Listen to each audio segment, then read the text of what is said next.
Um, I don't think it would be something to do right now. But I'm curious about D'Angelo Russell. So D'Lo, he Minnesota doesn't want to extend him. Yeah. They're probably not going to be able to trade him because not many teams are going to want to pay his salary for one, and two, not many teams are going to give up a bunch of assets for D'Lo that may or may not stay, right? So D'Lo is very likely going to be a free agent this season or after this season. I don't see him getting anywhere close to a max. He might not even get close to 20 million because there's not a lot of teams next season that have cap space. And all the teams that do, like the Spurs, the Pistons, like the OKC, like teams like that, they're not going to want him because they're a young rebuilding team that's playing their young guys. Like even Indiana, like why would Indiana sign him when they have Mathurin? So that basically rules out all of the teams with cap space, all of the contending teams and stuff. They're not going to have cap space to sign him. The Lakers have money, and there's like a couple other teams that have money, but they won't have enough money to sign D'Lo, and the Lakers aren't going to sign D'Lo for like 25 million. But like if you could get D'Angelo Russell for like 15 million, you think we want to try him out again though? Yeah, because the only reason you traded him, the only reason they got rid of him to begin with was one, because you got Lonzo Ball, which you could have played both, but really it was just Magic didn't want to deal with the snitch and all that drama with Nick Young and all that stuff, right? Magic Johnson just wanted to basically, because he ruined the chemistry on the team, but everybody's gone from that team. Everybody that had issues with D'Lo is no longer on the Lakers. So like you don't have to worry about that. D'Lo's matured more. He could play shooting guard. He can play point guard. He's definitely gotten better. There's no disagreement about that. Not just that, but Minnesota has like a crazy stat where it's like if D'Lo scores 20 points, they win like 90% of their games. Like if you go watch, like every time D'Lo scores 20 points, they win. Like almost every time. It's insane.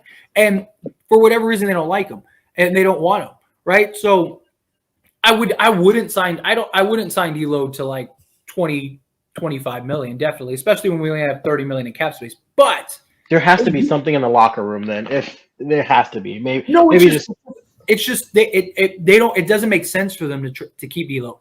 One, they went and got Rudy Gobert, which was the worst decision they ever made. But even if they didn't, they were probably going to let him go regardless because Ant-Man's your guy. Towns is your other guy, and you want to build like more defensive guys because the one thing that D'Lo has is he doesn't have the defense, right? So they need what would have been smart to do, and which was the idea for why we're going to go get Rudy was we need defense and we need rebounding. Rudy solves that, and then we let D'Lo go, and now we get like perimeter guys to defend, right? Like I just don't know why they would. I just don't see them keeping him. I don't see them wanting to keep him.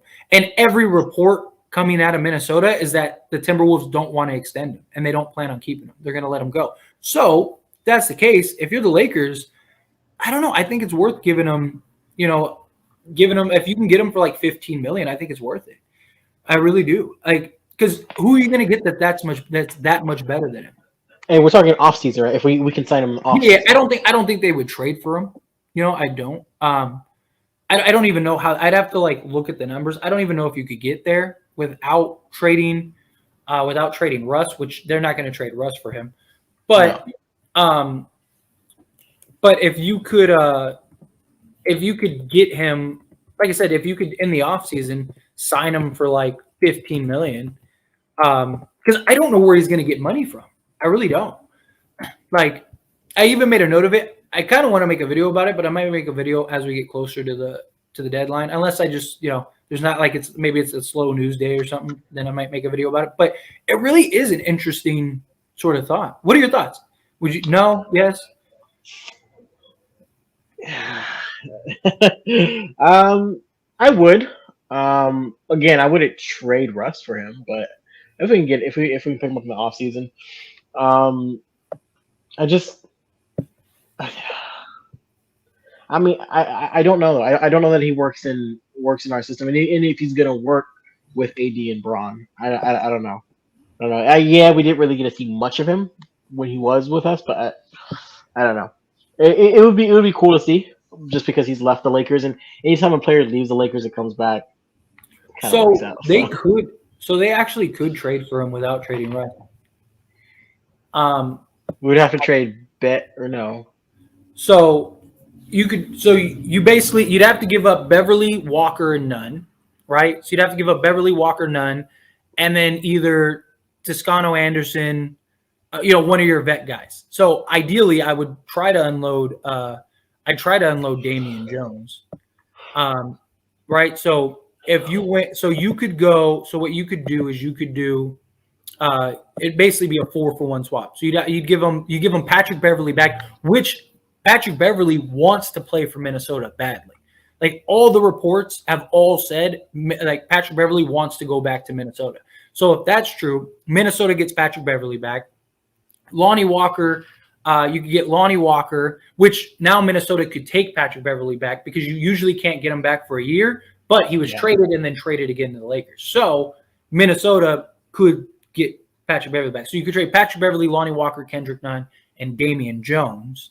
And that gets you to 27 and some change. And D'Lo's making 31 and some change. So with the 125% rule, you could trade for D'Angelo Russell. So basically Minnesota would get Lonnie Walker, they get Patrick Beverly and Kendrick Nunn, and then Damian Jones, which they probably get rid of Kendrick Nunn. Maybe they keep him this year, but they probably get rid of Kendrick Nunn. They'd probably want to keep Lonnie Walker, and then they'd probably keep Patrick Beverly, especially because Patrick Beverly wants to be there. So theoretically, they could trade for him. But I don't know. I wouldn't mind it. I think if you could, you do it. I don't think that's a bad deal. Problem is, I wouldn't give up any first for him, which they would want. They would want a first.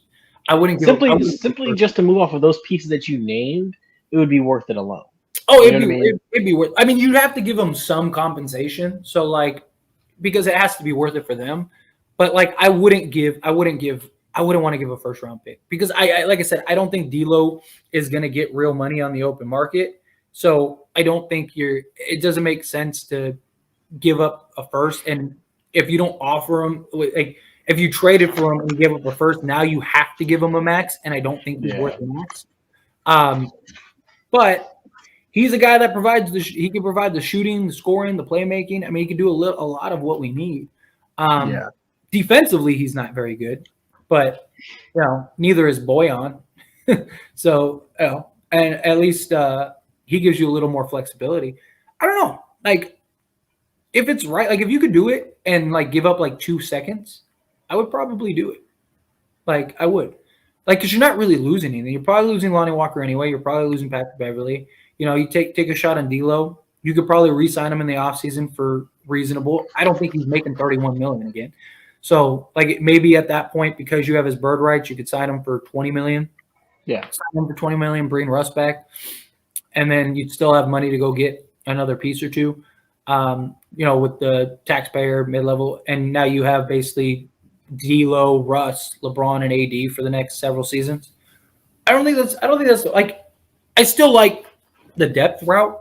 I still probably like the Detroit deal better. I probably still like the Hornets deal better. But I'm saying let's say there's no other deals left on the table. Let's say there's not really any real deals or anything, then I would try to I would look at it. I think it's at least worth a conversation.